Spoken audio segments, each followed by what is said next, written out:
أعوذ بالله من الشيطان الرجيم. بسم الله الرحمن الرحيم.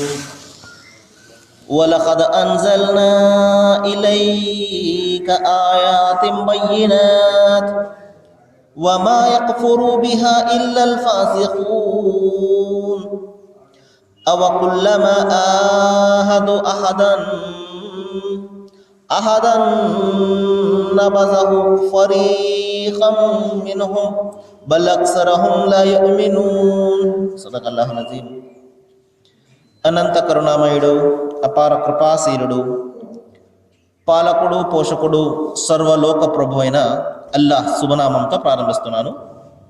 సోదరులారా, సోదరీమణులారా, అయ్యలారా, అమ్మలారా, నా ఈ శబ్దాన్ని వింటున్నటువంటి అందరికీ కూడా అస్సలాము అలైకుం రహమతుల్లాహి వబరకాతుహు. సర్వలోక ప్రభు అయిన అల్లాహ్ మన అందరి జీవితాలలో శాంతిని, శుభాలను, కారుణ్యాన్ని, దయను కురిపించునుగాక. ఆమీన్. ఇంతవరకు మీ ముందు మనందరి మార్గదర్శక గ్రంథం అయినటువంటి దివ్య ఖురాన్ నుండి 2వ అధ్యాయం 99వ వాక్యం యొక్క అరబీ మూలంను పఠించడం జరిగింది. దీని యొక్క తెలుగు అనువాదాన్ని వినండి. దైవం అల్లాహ్ ఈ విధంగా సెలవిస్తున్నాడు: సత్యాన్ని స్పష్టంగా ప్రకటించే వాక్యాలను మేము నీపై అవతరింపజేశాము ఓ ప్రవక్త. మరి అవిధేయులు తప్ప మరెవ్వరూ దీనిని తిరస్కరించరు. వారు ఏదైనా వాగ్దానం చేసినప్పుడల్లా వారిలో ఒక వర్గం దానిని త్రోసిపుచ్చడం ఎప్పుడూ జరుగుతూ ఉండేదే. అంతేకాదు, మనఃపూర్వకంగా విశ్వసించని వారు చాలామంది అందులో ఉంటారు. వారి వద్ద పూర్వం నుండే ఉన్న గ్రంథాన్ని ధృవపరుస్తూ ఏ ప్రవక్త అయినా అల్లాహ్ తరపు నుండి వచ్చినప్పుడు గ్రంథ ప్రజలలో ఒక వర్గం అల్లాహ్ గ్రంథాన్ని ఏమీ తెలియని వారుగా త్రోసిపుచ్చేశారు. సోదరులారా, ఈ వాక్యాలలో స్పష్టంగా దైవము అంతిమ దైవ గ్రంథమైనటువంటి దివ్య ఖురాన్ను ఉద్దేశించి, దివ్య ఖురాన్కు సంబంధించి కొన్ని మాటలను ఇక్కడ చెప్పడం జరిగింది. మరి సత్యాన్ని స్పష్టంగా ప్రకటించే గ్రంథాన్ని నేను తెచ్చినప్పటికీ కూడా కొంతమంది దానిని తిరస్కరిస్తారు. ఈ విధంగా తిరస్కరించడం అనేది ప్రారంభం నుండి కూడా వారికి ఉన్నటువంటి అలవాటే. మరి ఒక గ్రంథం తర్వాత మరొక గ్రంథాన్ని దైవం పంపినప్పుడు, ఒక ప్రవక్త తర్వాత మరొక ప్రవక్తను దైవం పంపినప్పుడు, మరి ఆ ప్రవక్త సత్య ప్రవక్త అని తెలిసినప్పటికీ కూడా ఆయన బోధించే గ్రంథంలోని విషయాలు దైవం యొక్క మాటలే అని వారికి తెలిసినప్పటికీ కూడా వారు దానిని తిరస్కరిస్తారు. ఈ విధంగా ఆది నుండి కూడా జరుగుతూ ఉండేది. ఎందువలనంటే మానవులలో, మనుషులలో 2 రకాల వర్గాలు ఉంటాయి. ఒకటి సత్యాన్ని ప్రేమించేవారు, 2 సత్యాన్ని తిరస్కరించేవారు. ఈ సృష్టిలో ఈ 2 మాత్రమే ఉంటాయి వర్గాలు. ఒకటి సత్యాన్ని ప్రేమించేవారు, సత్యాన్ని తిరస్కరించేవారు. అంతిమ గ్రంథం ఖురాన్లో దైవం ఈ విధంగా చెప్తున్నాడు: ఈ ఖురాన్ సవ్యమైనటువంటి మార్గాన్ని చూపిస్తుంది. మరి ఎవరైతే తనను విశ్వసిస్తారో వారికి కారుణ్యము మరియు స్వర్గము అనే శుభవార్తను అందజేస్తుంది. మరి ఎవరైతే దానిని తిరస్కరిస్తారో వారికి వ్యధాభరితమైనటువంటి శిక్ష ఉన్నది అని హెచ్చరికను కూడా చేస్తుంది. కాబట్టి అంతిమ గ్రంథం ఖురాన్ ఒకటి శుభవార్తనిస్తుంది, మరొకటి హెచ్చరికను చేస్తుంది. శుభవార్త ఎవరికంటే, మరి ఆది నుండి తమ వద్ద ఉన్న గ్రంథాలను విశ్వసిస్తూ మరి కొత్తగా వచ్చినటువంటి ఈ ఖురాన్ను కూడా ఎవరైతే విశ్వసిస్తారో వారికి రెట్టింపు ఫలాన్ని నేను ప్రసాదిస్తాను అని దైవం వాగ్దానం చేస్తుంటే, మరి ఎవరైతే దానిని తిరస్కరిస్తారో మరి వారికి వ్యధాభరితమైనటువంటి శిక్ష ఉన్నది అన్న హెచ్చరికను కూడా ఇది చేస్తుంది. కాబట్టి సోదరులారా, మరి ఎవరండి ఈ గ్రంథాన్ని తిరస్కరించేవారు? ఎవరు ఈ గ్రంథాన్ని కాదంటారు అంటే 2 రకాలైనటువంటి వ్యక్తులు ఈ గ్రంథాన్ని కాదంటారు. వారు ఎవరంటే, తమ ఆత్మలకు ఎవరైతే అన్యాయం చేసుకుంటారో వారు ఈ గ్రంథాన్ని తిరస్కరిస్తారు. ఆత్మలకు అన్యాయం చేసుకోవడం అంటే ఆత్మ వంచన చేసుకోవడము, ఆత్మ ద్రోహం చేసుకోవడం అన్నమాట. అంటే సత్యం అని మనకు తెలిసినప్పటికీ కూడా దానిని అంగీకరించకపోవడమే ఆత్మద్రోహం అన్నమాట. ఉదాహరణకి చూడండి, ఈ సృష్టి అంతటికీ కూడా కర్త ఒక్కడే. ఈ విషయము ఎవరు చెప్పనవసరం లేదు, చాలా తేలికగా అర్థమయ్యే విషయం ఇది. ఉదాహరణకి చూడండి, మరి ఒక కుటుంబానికి తండ్రి ఒక్కడే ఉంటాడు. ఒకవేళ ఇద్దరు యజమానులు ఉన్నట్లయితే ఆ సంసారం ఎంత భయంకరంగా ఉంటుంది.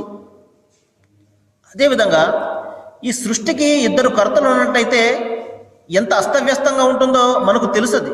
మనము దైవ గ్రంథాలు చదవనవసరం లేదు, మహామహా పండితులు వచ్చి ఈ విషయాన్ని మనకు చెప్పనవసరం లేదు. చాలా తేలికగా చిన్న పిల్లవానికి సైతం అర్థమయ్యే సత్యం ఇది. ఈ సృష్టికి కర్త ఒక్కడు కాబట్టే మానవులందరూ కూడా ఒకే విధంగా ఉన్నారు. ఒక్కొక్క మతానికి ఒక్కొక్క దైవం ఉన్నట్లయితే తమ ఇష్టం వచ్చినట్టు సృష్టించుకునేవాడు వాళ్ళని.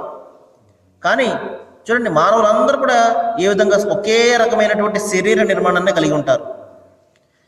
ఈ ఒక్క సత్యము చాలు. ఈ ఒక్క అంటే మనిషి తెలుసుకోవడం కోసము ఈ ఈ విషయం మీద కొద్దిగా మనసు పెడితే చాలు, అతనికి ఆ సత్యం అర్థమైపోతుంది, ఈ సృష్టికి దైవం ఒక్కడే అని. మరి ఈ విధంగా అతనికి తెలిసినప్పటికీ కూడా దానిని ఆచరించడానికి అతనికి ఎందుకు ముందుకు రాడు అంటే తమ ఆత్మకు అతను అన్యాయం చేసుకున్నవాడు.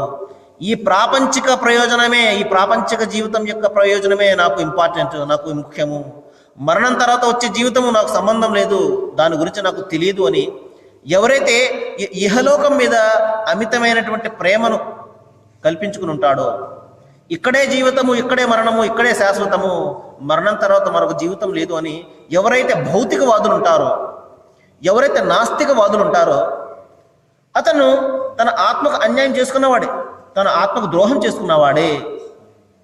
కాబట్టి ఎవరైతే తమ ఆత్మకు ద్రోహం చేసుకుంటారో, సత్యం కళ్ళ ముందు కనబడుతున్నప్పటికీ కూడా అసత్యాన్ని ఎవరైతే అనుసరిస్తూ ఉంటారో, సత్యాన్ని స్వీకరించడానికి ముందుకు ఎవరైతే రారో వారే తమ ఆత్మకు అన్యాయం చేసుకున్నవారు. ఇటువంటి వారు ఈ దైవ గ్రంథాన్ని, అంతిమ గ్రంథం ఖురాన్ను తిరస్కరిస్తారు.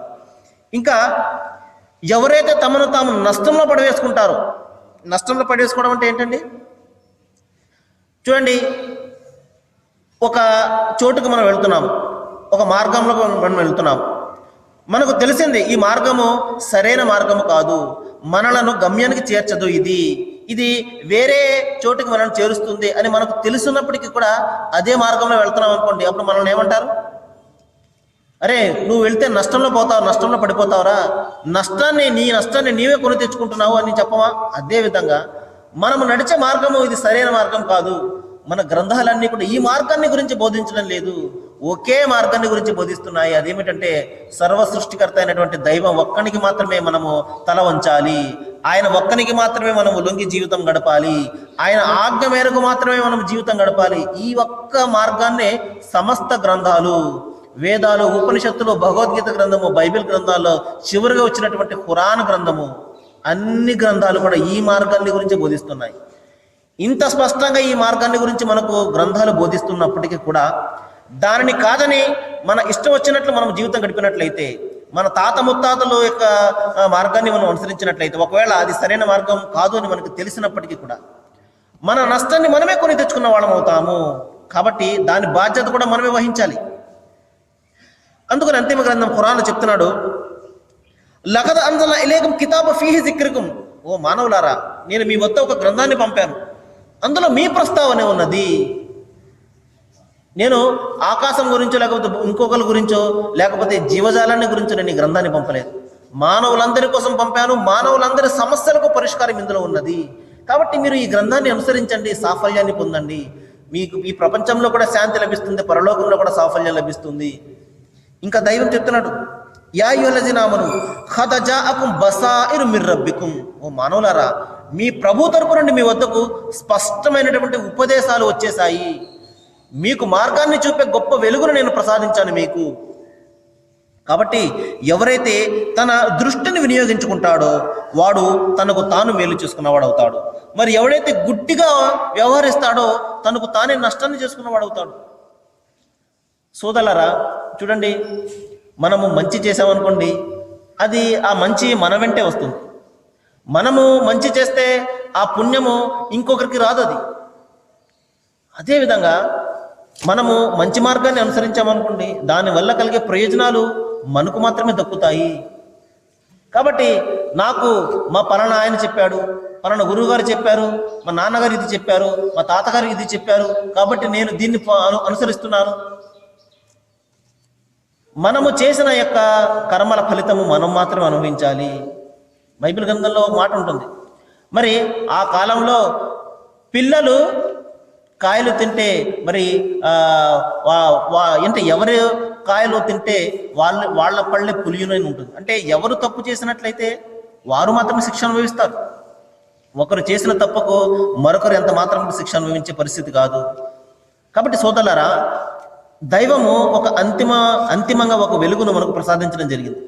కాబట్టి మనము ఆ వెలుగులో మన జీవితాలను మనము తీర్చిదిద్దుకున్నట్లయితే దానివల్ల కలిగే ప్రయోజనము మనకు మాత్రమే దక్కుతుంది. మనము మంచి చేస్తే ఆ ప్రయోజనము మన బిడ్డలకు లేకపోతే మన భార్యలకు కాదు దక్కేది. ఎందువలనంటే ఎవరు ఎంతగా మంచి చేసుకుంటే అంతగా వస్తుంది. నేను చిన్న ఉదాహరణ చెప్తాను చూడండి. పరలోకంలో మనం మరణించిన తర్వాత రాబోయే లోకంలో మనిషి ఆ రోజున ప్రతి చిన్న పుణ్యాన్ని కోసము అతను తాపత్రయపడతాడు. ఆ రోజున అరే నేను ఇంకొంచెం మంచి చేసుకున్నట్లయితే ఎంత బాగుండేది, దైవాన్ని తిరస్కరించకుండా ఉంటే ఎంత బాగుండేది అని ఆ రోజున వాపోతూ ఉంటాడు. అప్పుడు ఒక వ్యక్తికి పుణ్యాలు పాపాలు సమానంగా ఉంటాయి.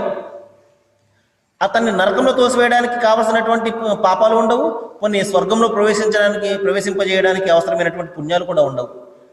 50-50గా పూర్తిగా సమానంగా ఉంటాయి.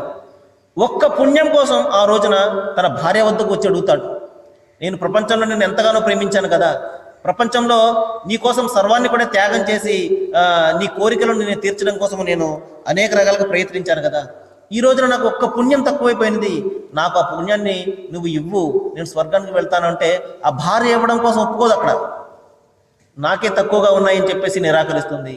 తన బిడ్డల వద్దకు అతను వెళ్తాడు, బిడ్డలు కూడా ఎవరు. తన నాయకుల వద్దకు వెళ్తాడో, నాయకులు ఎవరు. ఎవ్వరు కూడా ఒక్క పుణ్యాన్ని కూడా అక్కడ ఇచ్చే పరిస్థితి ఉండదు. కాబట్టి మనిషి అప్పుడు వాపోతాడు, వీళ్ళ గురించే నేను నా యొక్క జీవితాన్ని అంతా కూడా వ్యర్థం చేసుకున్నాను, నా చెమటను రక్తంగా మార్చి వీళ్ళ కోసమే నేను కష్టపడింది అని చెప్పేసి ఆ రోజున మనిషి వాపోతాడు. కాబట్టి సోదరులారా, ఎవరి పుణ్యము ఎవరు చేసిన మంచి వారికే. కాబట్టి మనము చేసింది ఇంకొకరికి రావడము, మనము చేసిన పాపము ఇంకొకళ్ళు అనుభవించడము, ఇది ఎంత మాత్రం కూడా జరిగే పని కాదు సోదరులారా. ఈ విషయాన్ని మనము జ్ఞాపకం పెట్టుకోవాలి, అనుక్షణం కూడా మన మనసులో పెట్టుకోవాలి. ఎందువలనంటే మనకు కొన్ని సిద్ధాంతాలు బోధిస్తుంటారు. మన పాపాలు ఇంకొకళ్ళు అనుభవిస్తారండి, మనకు ఏమి కూడా పర్వాలేదు అని. ఇటువంటి సిద్ధాంతాలు మనకు ఏ గ్రంథం కూడా బోధించడం లేదు. గ్రంథాలన్నీ నీవు పాపం చేసినట్లయితే దాని శిక్ష నువ్వే అనుభవిస్తావు, నీవు మంచి చేసుకున్నట్లయితే దాని మంచి కూడా నువ్వే అనుభవిస్తావు. కాబట్టి మంచి అయినా చెడైనది నీ చేతిలోనే ఉన్నది. కాబట్టి ఈ విషయాన్ని మనము జ్ఞాపకం పెట్టుకోవాలి. అనవసరమైనటువంటి భరోసాలు మనం పెట్టుకున్నట్లయితే మనం నష్టపోయేది మనమే. కాబట్టి నేను ఎన్ని పాపాలు చేసినప్పటికీ కూడా ఇంకొకళ్ళు అది నెత్తి మీద పెట్టుకుంటారు అని మనము అపోహలో ఉన్నామా, అంతే, మన పని అయిపోయినట్లే. కాబట్టి సోదరులారా, ఎవరు ఏది చేస్తే అది మాత్రమే వెంట వస్తుంది. మరి మన మరణం తర్వాత మన శవాన్ని పూడ్చి మన బంధువులు మన స్నేహితులు వెళ్ళిపోతారు. ఆ సమాధిలో సమాధి కానివ్వండి, లేకపోతే అతన్ని దహనం చేయడం కానివ్వండి, ఆత్మతోటి ఆ సంబంధం తప్పించి శరీరంతో కాదు. కాబట్టి ఎక్కడైతే అతన్ని దహనం చేశారో, ఎక్కడైతే అతన్ని ఖననం చేశారో అదే అతని సమాధి అవుతుంది. ఆ సమాధిలో అతను తన ముందు చూసుకున్నట్లయితే భయంకరమైనటువంటి నరకాగ్ని కనబడుతుంది, వెనుక చూసుకున్నట్లయితే భయంకరమైనటువంటి నరకాగ్ని కనబడుతుంది. కుడివైపు చూసుకుంటాడు అతను చేసిన మంచే కనబడుతుంది, ఎడమవైపు చూసుకుంటే అతను చేసిన చెడు కనబడుతుంది. కాబట్టి సోదరులారా, మనిషి వెంట వచ్చేది అతని చెడులు, అతని మంచి మాత్రమే. ఇదే విషయాన్ని దైవం ఇక్కడ చెప్తున్నాడు. నేను మీ వద్దకు ఒక గ్రంథాన్ని పంపాను, మీరు దాన్ని ఆలోచించినట్లయితే అది మీకు మాత్రమే మంచి చేసుకున్నట్లు. ఒకవేళ మీరు గుడ్డిగా వ్యవహరించినట్లయితే, అంటే గుడ్డిగంటే కళ్ళుండి కూడా ఏ విధంగా అయితే మనము కళ్ళు మూసుకుని ఉన్నట్లయితే చుట్టూ చీకటి కానీ ఏ విధంగా అయితే కనబడుతుందో, మన కళ్ళ ముందు అంతిమ గ్రంథము ఖురాన్ రూపంలో దైవం యొక్క సందేశం మన కళ్ళ ముందు ఉన్నప్పటికీ కూడా మనము దాన్ని గురించి ఆలోచించకుండా చూడకుండా ఉన్నామంటే అది నువ్వు గుడ్డివాని కింద లెక్క అని దైవం ఇక్కడ హెచ్చరిస్తున్నాడు. మరి దానివల్ల కలిగే నష్టము నీకు మాత్రమే వస్తుంది, జాగ్రత్త. కాబట్టి సోదరులారా, ఇక్కడ ఒక ప్రశ్న ఏంటంటే, ఇంత స్పష్టంగా దైవం ఎందుకండి ఈ విధంగా చెప్తున్నాడు?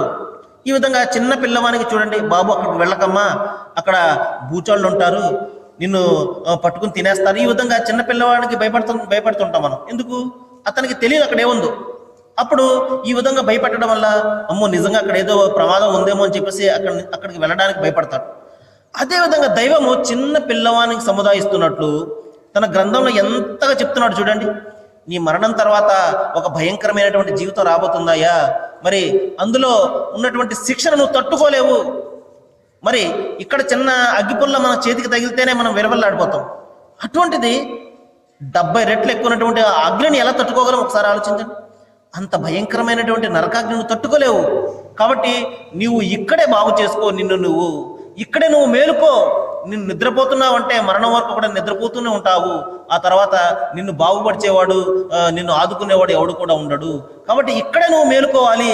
ఏదైనా చేయాలంటే ఇక్కడే నువ్వు చేయాలి. కాబట్టి ఈ విధంగా దైవము చిన్న పిల్లవాడిని సముదాయిస్తున్నట్లు చెప్తున్నట్లు ఏ విధంగా చెప్తున్నాడు చూడండి. కాబట్టి సోదరులారా, దైవము అంతిమ గ్రంథం ఖురాన్లో చెప్తున్నాడు, ఏ వ్యక్తి కూడా తాను చేసినటువంటి చెడుల యొక్క దుష్ఫలితంలో చిక్కుకోకూడదు. ఇప్పుడు మనిషిని శిక్షిస్తే దైవానికంటే ఏమిటండి వస్తుంది? కాదు కదా. ఉదాహరణ చూడండి, ఒక తండ్రికి 4 బిడ్డలు ఉన్నారనుకోండి. 3 బిడ్డలు కూడా అతను మాట వింటున్నారు, ఒక బిడ్డ మాట వినడం లేదు. ఆ బిడ్డ మాట వినడం లేదు కదా అని అతనికి నచ్చ చెప్పడం కోసం ప్రయత్నం చేస్తాడు, లేకపోతే కొద్దిగా దండించడానికైనా ప్రయత్నం చేస్తాడు. ఎందుకు? దారిలోకి తెచ్చుకోవాలి, ఇతను మంచిగా ఉండాలి అని చెప్పేసి. లేదు అని చెప్పేసి అతన్ని భయంకరంగా శిక్షించేశాడు అనుకోండి, ఆ తండ్రికి ఏమొస్తుంది?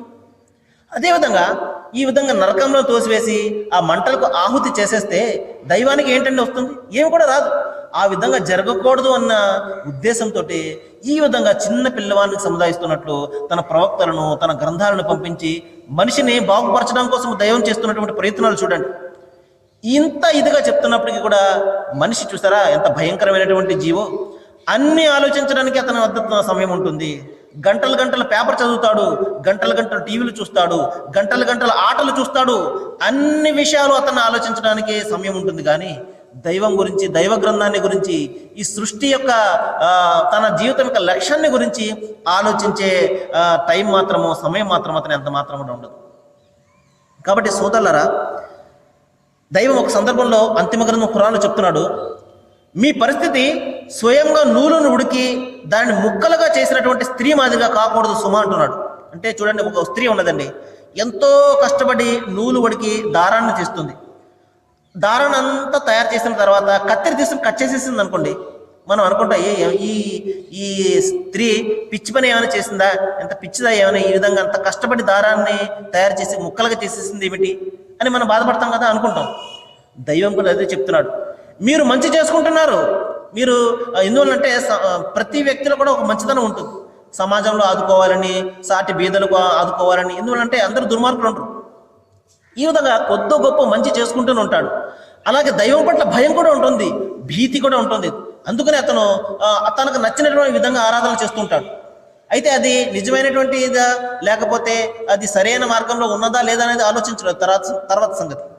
దైవం ఈ విధంగా చెప్తున్నాడు, మరి ఇంత కష్టపడి మీరు పుణ్యాన్ని సంపాదించుకుంటున్నారే, మరి అవన్నీ కూడా వేస్ట్ అయిపోతే, వ్యర్థం అయిపోతే మీ పరిస్థితి ఎలాగుంటుంది? ఎంత బాధ కలుగుతుంది మీకు? చూడండి. కాబట్టి సోదరులారా, దైవం ఇక్కడ మీరు చేసే పని సరైన పనా కాదో ముందు ఆలోచించండి. ఇది మీకు మంచినిస్తుందా, లేకపోతే మంచి అనుకుంటూ మీరు చేస్తున్నటువంటి పని మీకు పాపాన్ని ఇస్తుందో ఒకసారి మీరు ఆలోచించి చెయ్యండి. కాబట్టి నేను మంచి చేస్తున్నాను అని మనము భావిస్తూ ఒకవేళ అది కాదనుకోండి, అప్పుడు ఏమవుతుంది? ఆ నష్టం మనకే వస్తుంది. కాబట్టి మీ పరిస్థితి స్వయంగా నూలును ఉడికి ముక్కలు చేస్తున్నటువంటి స్త్రీ మాదిరిగా కాకూడదు. అందుకని ఇక్కడ దైవం చెప్తున్నాడు, మీరు చేస్తున్నటువంటి విశ్వాసం, మీ యొక్క విశ్వాసం కానీ మీ పనులు కానీ మిమ్మల్ని మంచి వైపునకు తీసుకుని వెళ్ళాలి, మిమ్మల్ని నరక వైపునకు తీసుకుని వెళ్ళకూడదు. జాగ్రత్త సుమా అని చెప్పేసి దైవం ఇక్కడ హెచ్చరిస్తున్నాడు. ఇంకా మరొక సందర్భంలో చెప్తున్నాడు, యా అయ్యుహల్లజీన ఆమను లా తుల్హికుం అమ్వాలుకుం వలా ఔలాదుకుం అన్ జిక్రిల్లా. ఓ విశ్వసించినటువంటి ప్రజలారా, మీ భార్య బిడ్డలు, మీ సంపద దైవం యొక్క స్మరణ నుండి మిమ్మల్ని మరల్చరాదు సుమా. మిమ్మల్ని ఏమరపాటులో పడవేయకూడదు. మీ భార్య బిడ్డల పట్ల ఉన్నటువంటి మీ ప్రేమ కానీ, మీ సంపదల పట్ల ఉండే మీకు ప్రేమ కానీ దైవం యొక్క సంస్మరణ నుండి, ఆయనను జ్ఞాపకం పెట్టుకోవడం నుండి, ఆయన ఆరాధన నుండి మిమ్మల్ని మరచరాదు. ఎవరైతే ఈ విధంగా మరలిపోతారో, అంటే ఎవరైతే దైవానికి కంటే తన సంపదలకు, తన భార్య బిడ్డలకు, తన యొక్క ఈ ప్రాపంచిక జీవితానికి ఎవరైతే ప్రాధాన్యతనిస్తారో వారు నిస్సందేహంగా మరి నష్టాన్ని కొని తెచ్చుకున్నట్లే. ఇంకా చెప్తున్నాడు, మీలో ఎవరికైనా మరణ సమయం సమీపించినప్పుడు అతను ఈ విధంగా అంటాడు, ఓ మా ప్రభు, నాకు మరికొంత వ్యవధి నువ్వు ఎందుకు ఇవ్వలేదు? నేను మంచి పనులు చేసి నీ విశ్వాసంలో కలిసిపోయేవాడింది కదా అన్న పరిస్థితి రాకముందే మీరు మేలుకొండే ఓ మానవులారని దైవం ఇక్కడ చూడండి, ఎంత చిన్న పిల్లవానికి సముదాయిస్తున్నాడు చూడండి. ఏం చెప్తున్నాడండి ఇక్కడ దైవము? మీలో మరణ సమయం ఎవరికైనా వస్తే అప్పుడు తెలిసి వస్తుంది మీకు.